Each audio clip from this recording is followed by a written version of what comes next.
Ao homem do seu agrado, ele dá sabedoria, conhecimento e alegria.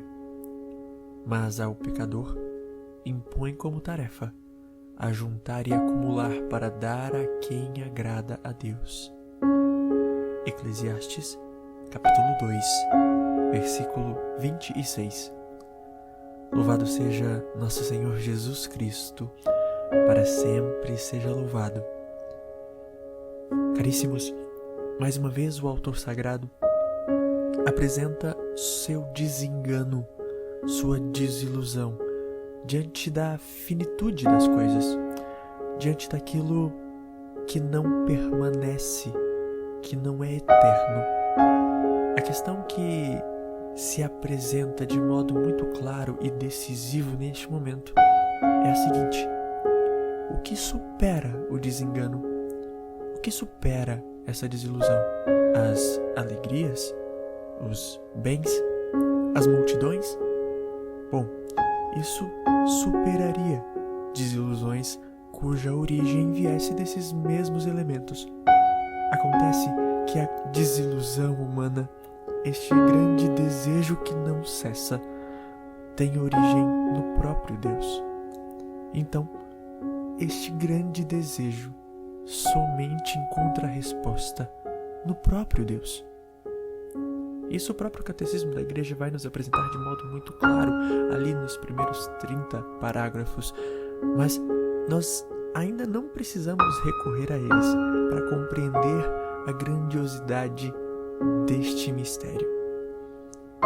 O motivo da desilusão está no próprio acúmulo.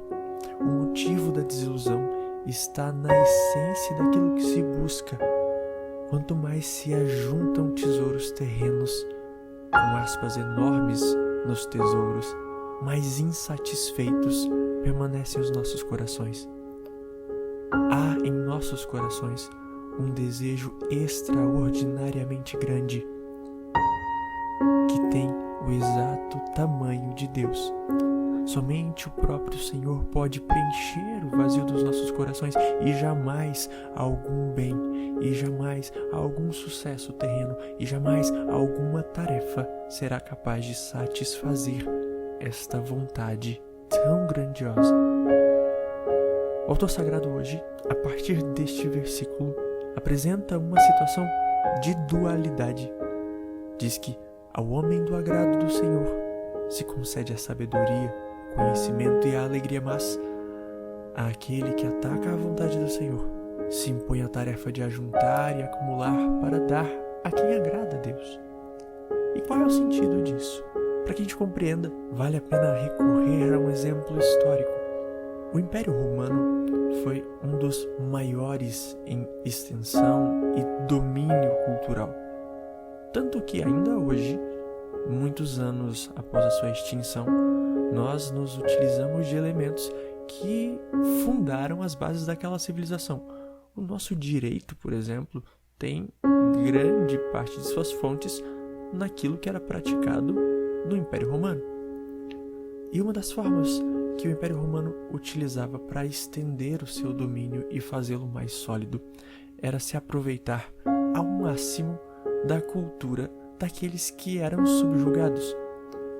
É por isso que quando nós acompanhamos a história dos tempos de Jesus, nós percebemos que, embora aquela região fosse dominada pelo Império Romano, as culturas daqueles povos eram mantidas e apenas a organização do Estado se submetia ao Império Romano. Isso se fazia para que as comunidades que fossem dominadas não se sentissem invadidas e não se rebelassem. E dessa forma, o Império Romano se consolidava. Isso fez, como eu disse, com que o Império Romano se estendesse, seu domínio se estendesse, fosse consolidado e recordado por ainda muitos séculos. Mas o Império Romano se extinguiu, foi completamente devastado.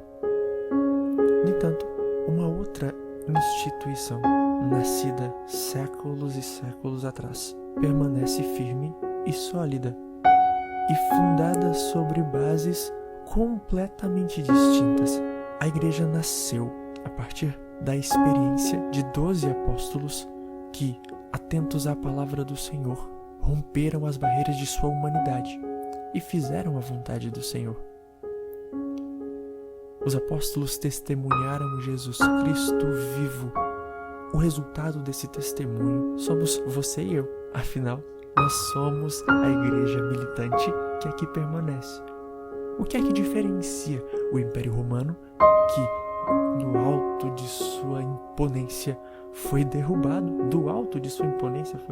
melhor dizendo, e a igreja que nasceu pequenina, sobre os ombros de 12 homens, mas que rompe séculos e consolida o seu domínio espiritual firmada nas bases da fé.